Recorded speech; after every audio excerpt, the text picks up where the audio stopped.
சித்தியடைந்து 112 ஆண்டுகள் கடந்த பின்னும் உடலோடு தெருவில் நடந்து சென்ற மகான். அப்புறம் கடைசி காலத்தில் அவரை இந்த இடத்த கொடுன்னு சொல்லி நான் இங்கே இருந்துக்கிறேன்னு சொல்லி இங்கே ஜீவதமாகி 115 வருஷம் ஆச்சு. அறுவை சிகிச்சை இல்லாமல் சிறுநீரக பிரச்சனையை நீக்கி நலம் பெற வைத்த சித்தர். பெரும் விபத்திலிருந்து பக்தரை காப்பாற்றிய சித்தர். நூற்றாண்டுகள் கடந்த பின்னும் தோன்றா துணையாக பற்பல அற்புதங்கள் நிகழ்த்தும் காஞ்சி மகான் சிவானந்த சிதம்பர சுவாமிகளின் வரலாற்றை அறிந்து கொள்வோம். காஞ்சிபுரத்தில் நெசவாளர் குடும்பத்தில் பிறந்த காஞ்சி மகான் சிவானந்த சிதம்பர சுவாமிகள் சிறு வயதிலேயே ஆன்மீகத்தில் நாட்டம் கொண்டிருந்தார். பதிவு துறையிலும் நெசவு தொழிலும் செய்து வந்த போதிலும் சுவாமிகளுக்கு இல்வாழ்வில் மனம் ஈடுபடவில்லை. காஞ்சிபுரத்தில் இருந்த சிவாலயங்களை தரிசிப்பதில் பெரும் பொழுதை கழித்து வந்த சுவாமிகள் ஒரு நாள் காஞ்சிபுரத்திலிருந்து புறப்பட்டு நடைப்பயணமாகவே ராமேஸ்வரம் சென்றடைந்தவர் அங்கேயே தங்கி ராமநாதருக்கு சேவைகள் புரிந்து வந்தார்கள். சாமியோட ஊர் காஞ்சிபுரம். ரெவன்யூ டிபார்ட்மெண்ட்டில் ஒர்க் பண்ணிட்டு இருந்தவர்.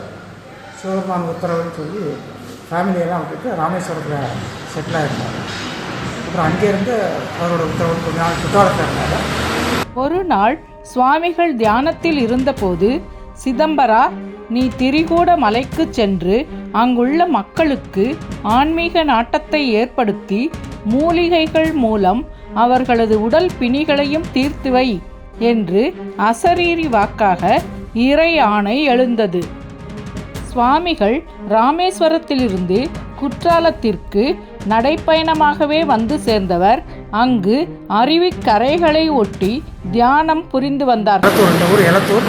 இந்த ஊர் மதுராதேஸ்வரர் கோயில், அகஸ்தியர் பூஜை செய்கிற கோயில். அங்கே இருந்தார் ரொம்ப நாளாக. சித்த வைத்தியம்லாம் பண்ணுவார். ஒரு நேரம் தான் சாப்பிடுவார்.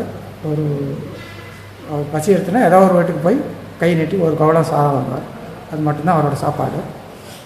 பரதேசிப்புடை என்னும் பகுதியில் சுவாமிகள் தவம் புரிந்து வந்தபோது பல சித்தர்களை தரிசித்தார்கள்.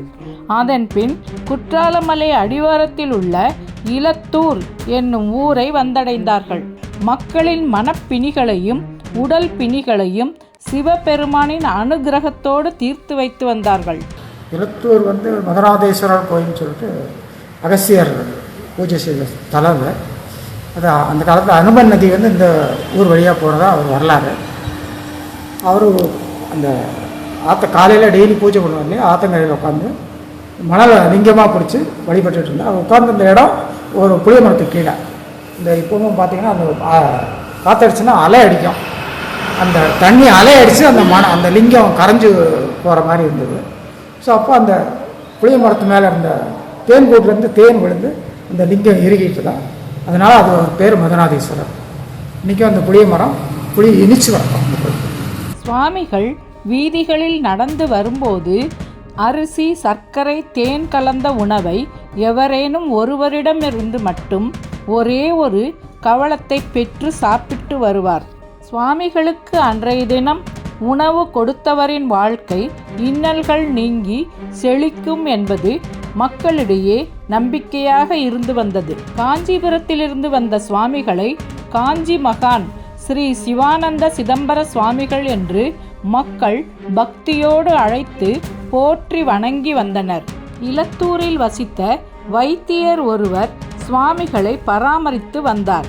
சுவாமிகள் ஒரு நாள் தமிழ் ஆசிரியர் சிதம்பரம் பிள்ளை என்ற செல்வந்தரை அழைத்து, உன்னுடைய இடத்தில் எனக்கு கொஞ்சம் இடம் தா, அங்கே நான் அடங்கி இப்பூ உலகம் உய்வடைய அருளாசி செய்கிறேன் என்றார். அதன்படியே செல்வந்தரும் ஒப்புக்கொள்ள ஆடி மாதம் பரணி நட்சத்திரத்தில் சுவாமிகள் சித்தி அடைந்ததும் சுவாமிகள் குறிப்பிட்ட இடத்தில் 112 ஆண்டுகளுக்கு முன்னர் சமாதி கோவில் அமைக்கப்பட்டது. ஆடி பரணி நட்சத்திரத்தை அன்றைக்கி அவருடைய குரு பூஜை. இந்த வருஷம் 6ஆம் தேதி, ஆகஸ்ட் 6ஆம் தேதி. விசேஷன்றது இப்போ சிவராத்திரி, அன்னாபிஷேகம் எல்லாம் சிறப்பாக கொண்டு வந்துருக்கோம்.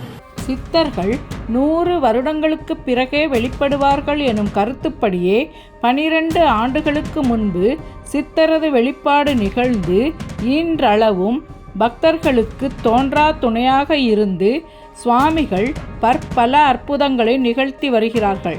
தென்காசி மாவட்டம் செங்கோட்டையிலிருந்து 6 கிலோமீட்டர் தொலைவிலும் தென்காசியிலிருந்து 4 கிலோமீட்டர் தொலைவிலும் இலத்தூர் உள்ளது. சென்னையிலேருந்து வரணும்னா மதுரை வந்து தென்காசி தான், தென்காசி ட்ரெயினில் வரலாம். தென்காசிலேருந்து இங்கேருந்து ஷேர் ஆட்டோ, நிறைய ப்ரைவேட் பஸ்ஸஸ் இருக்குது, ஷேர் ஆட்டோஸ் நிறைய இருக்கும்.